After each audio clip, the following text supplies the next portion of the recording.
Traders War Room wants to thank you, the viewer, for coming along with us on this journey. Please check out the description because all links and relevant content covered in the video will be located there, as well as all the social media platforms and some online brokerage so that you can get involved in the stock market.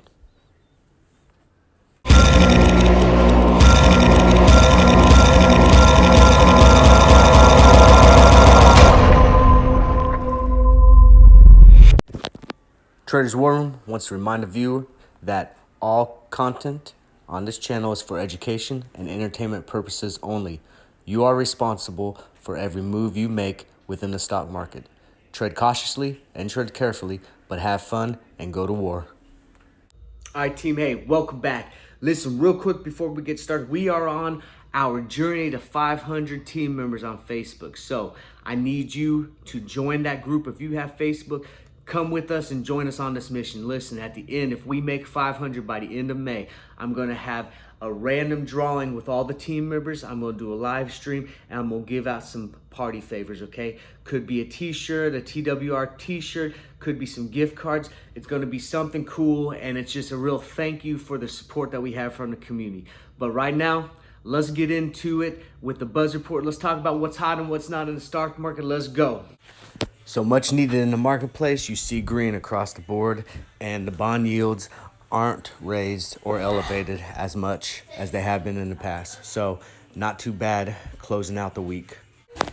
Here's your movers and shakers. We're going to talk about a few of these, and I got some charts on a couple of them. Look at that. Sector performance. When's the last time you've seen all green? Now, mind you, some of them are barely green, but hey, green is green, a win's a win. Much needed, and it's been a long time since we've seen an entire sector sweep performance green.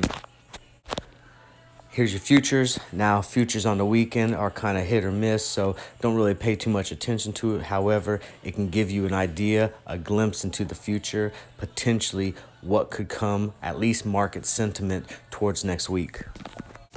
Something I started a couple weeks ago, I started to do an IPO watch list for the next week. These are the IPOs ready to come out next week. On the Sunday Motivator, I'm going to pick one or two of these, and I'm going to go into a little detail on why I like them or why I don't like them, so on and so forth. Just a little something to add a little extra spin to it. But check these out, do your research over the weekend, and see if any of these look like winners.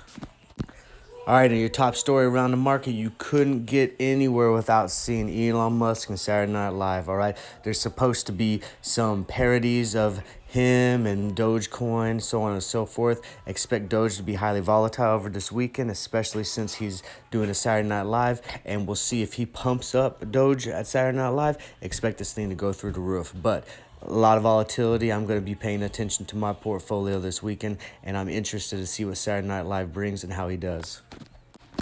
These are your next top stories. I'm going to put Markets Watch in the description so you can check out the news anytime you want. But top story, other than the Doge one, is here's why the Dow and S&P hit records despite a weak April jobs report.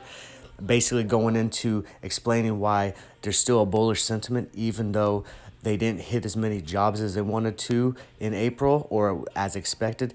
And the jobless claim was elevated more so than analysts thought it was going to be. Moving on, Kathy Woods, I love this setup. Her stock's been getting a lot of heat, a lot of pressure because her ETFs have been hit really hard. But she says, hey, this is great because this is where you start to trim. You can get in at great prices and you can ride the boom back up. Square officially puts Jay-Z as board of directors. This is a big move. I mean, he's a huge superstar. So this is adding some of that Hollywood, that Motown, that, you know, performance, famous person to the Square brand. You know, this is a great move, I think, by the company. FDA Advisory Committee votes 10-8 in favor of CCXI drug for experimental, but the stock plummeted, and I got a whole report on that, and we're going to follow that chart here in a few slides. And finally, Beyond Meat aims to quiet the noise about the ingredients in its plant-based food. So they've been taking a lot of hit about having a bunch of just junk ingredients in their plant-based food to make it taste more like regular food. And, you know, it's kind of defeating the purpose of a healthy alternative when you have so many different ingredients and fake things and this and that to make your food taste better. So is it really better or is it not? So they're trying to defend their statement and their place and their reason for doing this. And finally, I'm not going to talk much about this, but that's trending is Bidenomics, basically Biden's idea of economics, and getting hit a lot. And it's talking about they didn't see the coronavirus coming. It's kind of a cover down since the market is being pinged to kind of rebound a little bit and recovery starting to be seen. So take a time, pause this, read this up, and then I suggest you do some research. And in the description, I'm going to have the links so you can do further due diligence and get all spun up on Bidenomics. All right, hey, look, this week we had a huge earnings again, just like last week, and we had some winners and we had some losers. So let's take a look at some of the winners and some of the losers real quick. First stock we're going to talk about is IHT, and this was a big mover. Look, if you guys do not have the alert system, I'm telling you, you guys need to get into the alerts, because I put this alert out right after it opened up this morning at around, I don't know, I'd say like 10 o'clock or something like that. And this was when it was starting to see some heavy volume, and there was no news. It was just a volume play, a momentum play, and it just shot up. Okay, so if you got in with me, you guys got in at about $3, and we took this thing up to $5.75. That's where I cashed out. You know, some of you might have rolled up a little bit more, but as you saw, as soon as it hit that peak, because it really didn't have a catalyst, it was just riding momentum, it sharply declined. So I feel bad for you guys if you guys are at the top. I don't know when this is going to hit back at top, but you know, we'll check it out and see if it has a true catalyst in the near future, or if this was just a pump and dump. And we'll let you guys pause this, read what the company's about. And also, I do this so that you guys can look at industries, okay? And so you can see industries that are booming, and then you can check out other industries on your own that you may be interested in or you might not have some guidance on. So pause this, take a look at it, and do some research on your own. All right, and here's the 6-month chart. As you can see, where it's at right now is pretty much as high as it's been for a long time. And you saw that strong spike on momentum that shot it up, but who knows when it's going to get back to there again, because it's been almost 6 months since it's even reached this levels before. So could be a while, or this could be a trend, and this could be the breakout that it needed to go on higher and higher. Next stock I want to talk about is VEL. This thing was a monster too. Now, I didn't catch this one and I didn't alert this, but I want to show you guys the things to look for. Okay, these are the plays I love, right? And I'm looking for this for next week, and I'll tell you why. Look at it. It was 881, shot up, and this has legit news to follow on it. And then in the after hours, look how it's flagging, man. Look at that consolidation right there. That is what a bull flag. I see a lot of people post things about bull flags and this and that, and they don't truly look like bull flags. That right there, that's a flag pull up, straight up. Got a little bit of down, but it's going up, and then that's a flag out, or consolidation. I'm looking for the continuation on Monday, especially with this news, because it has legit news behind it. So it helped catapult this up. Raymond James maintain outperform and even increase the price target on this due to its great history and great performance recently. Now, this is the yearly chart. Now, what I want you guys to take note, okay, you see the huge spike at the end. That's today, okay? That's a huge needle point up, right? I'm not expecting this to hold this high level for a while. As you can see, we got a continuation, and it's a consistent incline, but this is what I call a little too much too soon, or too much at one time. And so what I'm expecting this to do is come back, cool down a little bit, and come back down to a normal level, and then continue its increase up. So we might see a little bit drastic increase from where it was at, but expect this to come back down, and then it'll be continuation on up, because this is solid stock, but it was a little too much too soon. So we're looking for the pullback. I'm going to let you see this. I got what's happening with the stock and more about what it does. Basically, this is a recovery stock, so I'm going to let you pause this. You can do your own research and read. I highly suggest you look up stocks like this, because these can do the quick pops, especially when there's a good sentiment around them, but then expect after that quick pop for them to come back. So try not to get in at the peak. You guys want to get in at the bottom, ride this thing up, cash out at least a little bit of your position, and then start nibbling back at it as it cools off and comes down, and then look for that continuation.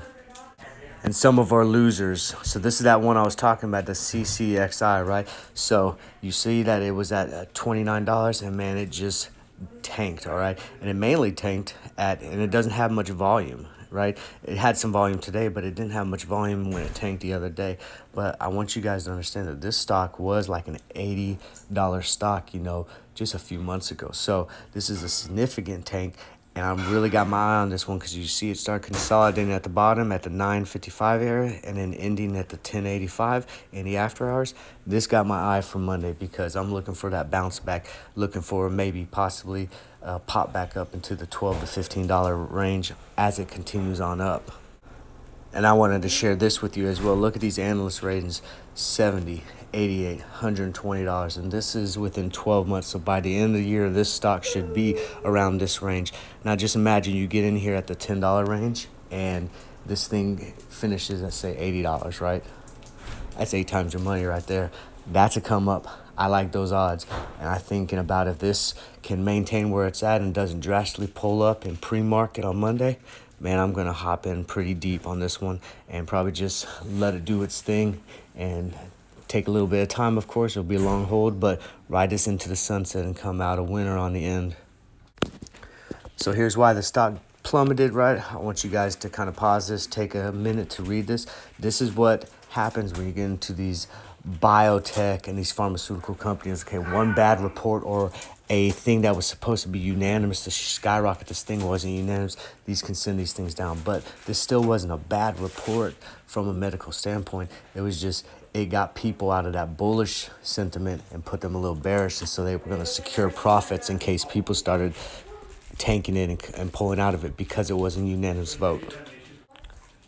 And here's that 6-month chart. Like I told you, look, man, this thing was up there. So even just a considerable bounce back, up to $20, $30, man, I'd be happy with that. But I think I'm going to go in deep. I'm going to see what this does Monday. And of course, as always, I'll alert you guys if I hop in, but keep this one on your radar. All right, the last one I want to put on your radar that was a loser was ORPH. This thing tanked as well. Similar chart like the last one, but this thing has never been as high as the other one was. Well, it might have been back in the day, but definitely wasn't a significant drop like the other one, but it was a drop nonetheless. Now, this stock, since this thing flunked a test, this is why it drove this stock down. And currently, I don't like this moving in to next week. Now, it could have a bounce back play, but I think it's going to fluctuate between like a $5 and $7 or even a $3 and $7 range. So I don't like this play long term. I think they need to get their test stuff better, and then they need to come back and do better in the next assessment. So that's my opinion on this one. You guys do your own research, but when you have the negative sentiment and the story is negative, it's not a good stock. All right, and my favorite part of the segment before we end this, okay? The you pick it, I buy it. Listen, I forgot to do it last week, but that's okay. We're going to move on. The market was kind of cruddy anyways. We might be looking at a little rebound, but I got 5 stocks out there, okay? I vetted all the stocks. I like all of these stocks. I wouldn't mind owning them. So check out the 5 stocks. The idea behind this is to dig into a little research, check out the stocks, see maybe sectors that you're not familiar with because they're not trendy or not popular or whatever, and then pick me a good one. Check the Facebook group, check the Reddit. I'm going to have a poll out there. The winner on Sunday evening is the one I'm going to purchase on Monday. So here's your 5 you pick it, I buy it stocks, and let's get it. And here's the you pick it, I buy it list. These 5 stocks are all part of metals and mining. Listen, I got big hopes for metals and mining, and these ones are all primed to explode. I like their charts, the way they look. It seems like they're all at bottoms or they're on a continuation pattern. They're also true penny stocks, which means I can get a lot for my money. So get me a good one, do your research, and I highly suggest you look into metals and minerals because look, this future, we're going to need a lot of metals for this infrastructure plan, and a lot of minerals are going to be needed to be mined for the EV boom. So that's a catalyst coming in the near future. That's not a this might happen. That is it is going to happen. So get in before it's already booming so that you can ride the wave up. So pick me a good one and let's get it. All right, and listen, sorry if the video was a little bit longer than normal. I had a lot to cover, all right? This was a busy week. We got another busy week coming up. Listen, I need you guys to take a little time for yourself this weekend and clear your minds, all right? Enjoy your time away from the stock market. Believe me, it'll be there on Monday. Trust me, it ain't going nowhere, all right? Enjoy your family, enjoy your friends, and do something for yourself, all right? Hey, as always here at Traders War Room, we look at the stock market like it's a war zone, all right? The stocks and the sectors, those are our battles. We do it together as a team, all right? Our job is to attack, destroy, and conquer the stock market, and we can only do that as a team. We survey, we recon, and we establish our position, strong footing, so that when we do attack, we attack quick, we attack hard with the best probable outcome of success that we can have, all right? We do this always as a team together so that we're better prepared today than we are yesterday. And as always, if you're ready, follow me and let's go to war together. Have to put a disclaimer out there because I was running out of time and I didn't want to keep this video to like 30 minutes. I wanted to keep it under 20, but tomorrow I'm going to do a video that I promised you guys in the social media groups about what type of trader you are. That's the thought-provoking content that I wanted to do today, but this video just had too much content. So keep a lookout for that. That one's coming tomorrow, and it's going to be just focused on what type of trader are you, and we're going to break down the different type of traders because not every strategy is the same strategy for each type of trade. So look out for that, and let's go to war.